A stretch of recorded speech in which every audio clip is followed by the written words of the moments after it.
প্রথমে আমরা একটা বাটিতে 200 গ্রাম ছোটো দানার সাবু নিয়ে নিলাম।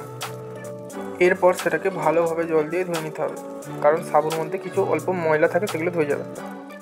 এরপর গরম করার মধ্যে 2 গ্লাস মতো জল আগে থেকে মাপা ছিল দিয়ে দিলাম। এরপর সেই গরম জলে পরিমাণ মতো আমরা 5 চামচ দুধ দিয়ে দিলাম। এখানে গরুর দুধও আপনারা ব্যবহার করতে পারেন, কোনো অসুবিধা নেই। এরপর আমরা 1 কাপ মেপে রাখা চিনি দিয়ে দিলাম। এরপর ভালোভাবে দুধটা ফাটাতে হবে, যাতে আমাদের চিনিটা সম্পূর্ণ গুলে যায়। আর এই রকম নাড়তে হবে, নাহলে দুধ উতলে যেতে পারে। আগে থেকে ভিজিয়ে রাখা ছোটো সাবুর দানাগুলোকে দিয়ে দিলাম। এখানে বন্ধুরা আপনারা বড় সাবু ব্যবহার করতে পারেন, আমি এখানে ছোটো সাবু ব্যবহার করেছি। এরপর পরিমাণ মতো কাজু কিশমিশ ছড়িয়ে দিলাম।